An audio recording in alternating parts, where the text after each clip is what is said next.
Recording in progress.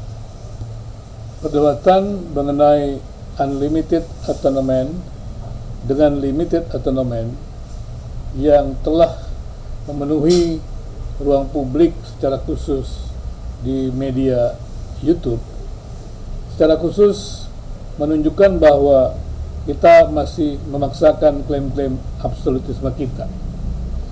Kalau kita melihat lebih jauh lagi bahwa klaim-klaim absolut baik dari unlimited atonement maupun limited atonement sebenarnya tidak perlu terjadi karena tidak ada usaha berteologi yang bisa mencapai sebuah kesempurnaan.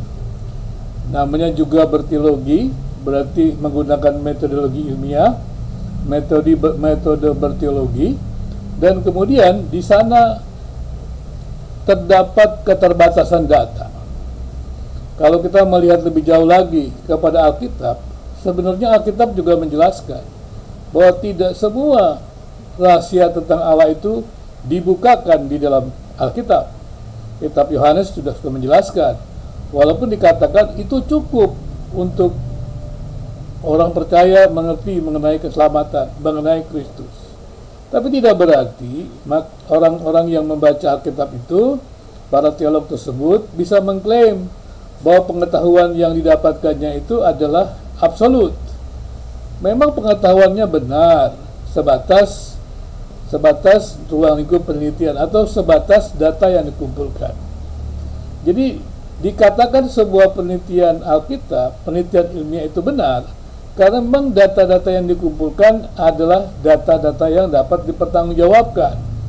Misalkan saja ketika kita ingin meneliti mengenai pengertian kata dari kamus-kamus Alkitab, dari pengertian kata dari kamus-kamus berbagai bahasa, maka ketika kita menguasai bahasa-bahasa itu, baik bahasa Yunani, bahasa Ibrani, bahasa Aram, dan kemudian kita mencoba melihat arti kata tersebut dalam bahasa-bahasa yang dituliskan dalam bahasa-bahasa tersebut, berarti kita juga akan berusaha untuk mengumpulkan kamus-kamus yang terkait dengan pengertian kata tersebut.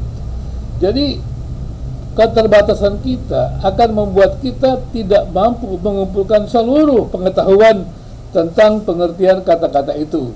Walaupun kita membaca Alkitab, tetapi kita tidak bisa memahami pengertian itu secara absolut karena data yang ketika kita kumpulkan untuk mengerti apa kata Alkitab itu terbatas. Demikian juga kalau kita ingin berusaha mengerti maksud penulis Alkitab, maksud penulis Alkitab untuk pernyataan itu apa, itu pun terbatas juga. Demikian juga ketika kita membaca tulisan-tulisan orang tentang pernyataan-pernyataan kebenaran Alkitab, semuanya itu merupakan sesuatu yang terbatas. Kenapa? Karena setiap kali kita menulis di dalam sebuah tulisan kita bisa mulai dari sebuah generalisasi. Generalisasi itu biasanya kita sebut klaim. Dan kemudian ketika kita membuat klaim, maka kita menunjukkan data-datanya. Misalnya saja kita katakan bahwa Yesus itu mati untuk semua orang. Penebusan Yesus itu tidak terbatas. Maka kemudian kita mengumpulkan data-data tentang itu. Dan kemudian berdasarkan data-data yang kita kumpulkan, maka kita menyimpulkan bahwa penebusan Kristus itu tidak terbatas.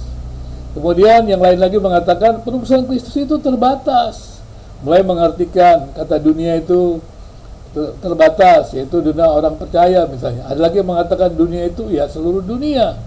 Nah, masing-masing mengumpulkan data-data yang ada. Dan kemudian juga mereka mulai berargumen, kalau penebusan Kristus itu tanpa batas, kenapa ada yang menolaknya? Nah, di sini kita melihat ini adalah sebuah pernyataan yang sebenarnya juga tidak didasarkan oleh data, tapi sebuah pernyataan yang sebenarnya harusnya dibuat seperti pertanyaan, jangan sebuah pernyataan, karena dia kan sebenarnya bertanya.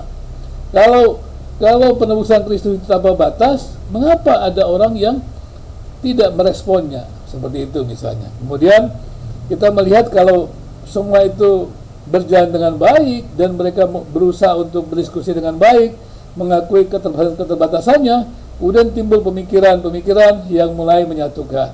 Misalnya ada yang mengatakan penebusan Kristus itu tanpa batas, tetapi efektif bagi orang yang percaya. Nah, di situ mulailah ada usaha untuk membuat sebuah sintesis. Nah, dari situ sebenarnya perdebatan-perdebatan yang mengklaim unlimited atonement itu absolut, limited atonement itu absolut, sesuatu yang tidak perlu. Namanya juga usaha berteologi. Usaha berteologi itu harusnya sedia untuk diuji.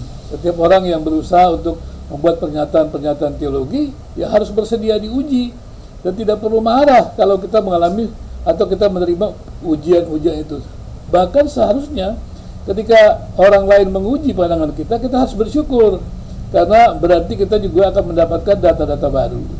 Dan kemudian kita bersama-sama mencoba membuat sintesis kembali untuk merumuskan pengetahuan atau pernyataan yang lebih baik lagi. Jadi klaim-klaim absolut tidak perlu dipaksakan kepada yang lain. Kita hanya bisa mengatakan bahwa temuan saya ini benar sebatas data-data yang saya temukan. Pernyataan saya tentang Alkitab ini benar sebatas data-data yang saya temukan. Demikian juga ketika kita berjumpa dengan teman-teman lain yang berbeda pandangan, tidak perlu kita harus mengatakan ini sesat, itu sesat. Tidak perlu seperti itu. Kita cukup mengatakan data-data yang saya kumpulkan menyatakan demikian. Bagaimana Anda bisa mengatakan pandangan seperti itu? Biarlah mereka menyatakannya. Dan kemudian ketika mereka menyatakan, yang ditolak adalah datanya. Karena kalaupun ditolak datanya bukan berarti orang itu salah. Mungkin datanya pada waktu itu adalah salah. Dan kemudian saling membenahi. Seperti itu. Jadi saling belajar. Bahkan harus saya katakan juga bahwa seharusnya kita itu terbuka bahwa terhadap pandangan-pandangan yang ada. Bukan berarti kita menjadi kompromi. Tidak. Karena sebuah pandangan itu tidak bisa menjadi kompromi. Kompromi itu sebuah pandangan namanya. Jadi ketika kita membuat sebuah pernyataan, harusnya dia sebuah pernyataan yang sebetulnya didukung oleh data. Jadi kita tidak bisa mengatakan kepada orang lain itu Anda memahami salah tentang Alkitab, ya denominasi atau denominasi melanggar seperti itu, tidak boleh. Jelaskan saja gitu. Apalagi kemudian ketika kita berbicara antar agama, kita tidak bisa membuktikan kebenaran iman itu melalui data-data.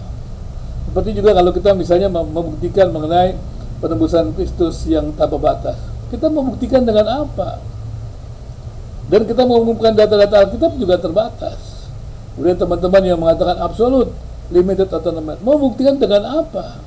Data-data Alkitab juga terbatas. Sudah dikatakan kita tidak tahu semua tentang Allah. Jadi kita tidak bisa membuat klaim-klaim absolut itu. Ketika kita tidak membuat klaim-klaim absolut, bukan berarti kita tidak percaya adanya yang absolut. Justru kita percaya adanya yang absolut dan kita ini terbatas, maka kita mau belajar, kita mau mendengarkan yang lain, dan kemudian kita mengumpulkan data-data lebih banyak. Kalau data-data kita lebih banyak, maka kita membuat generalisasi lebih baik. Ketika kita membuat generalisasi lebih baik, kita membuat klaim lebih baik, statement lebih baik, pernyataan posisi lebih baik, tapi tidak absolut, karena itu tetap terbuka untuk pengujian. Jadi menurut saya perdebatan mengenai limited atonement ataupun juga unlimited atonement itu, keduanya yang saling mengklaim dirinya paling benar, sebenarnya tidak perlu untuk terus digelorakan. Lebih baik mencari jalan sintesis untuk saling berbagi untuk menambah pengetahuan, dan itu menjadi latihan juga untuk kita berbagi kepada teman-teman yang berbagai agama. Jadi sebuah keyakinan iman itu tidak khusus kalau dari Kristen, validasinya bukan dari data, validasinya dari Roh Kudus. Karena itu dia subjektif, saksikan saja.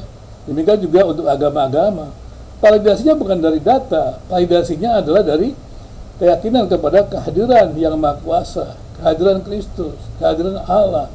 Jadi kita tidak bisa meributkan benar atau tidaknya berdasarkan data, karena itu terkait dengan iman, terkait dengan pengalaman subjektif yang tidak sama pengalaman-pengalaman itu. Saya berharap ya, dengan demikian maka pandangan saya ini mungkin bisa menjadi salah satu alternatif untuk mendamaikan teman-teman yang rupanya terus menggugat mana yang paling benar. Silakan terus boleh berbagi, tetapi tidak perlu membuat klaim-klaim diri menjadi yang paling benar. Dan saya berharap Usaha berbagi, saling belajar itu membuat kita memiliki pandangan yang lebih baik satu sama lain, dan terus kita juga bisa mengembangkan pemikiran teologi yang baik untuk pengembangan gereja, masyarakat Indonesia dan dunia ini.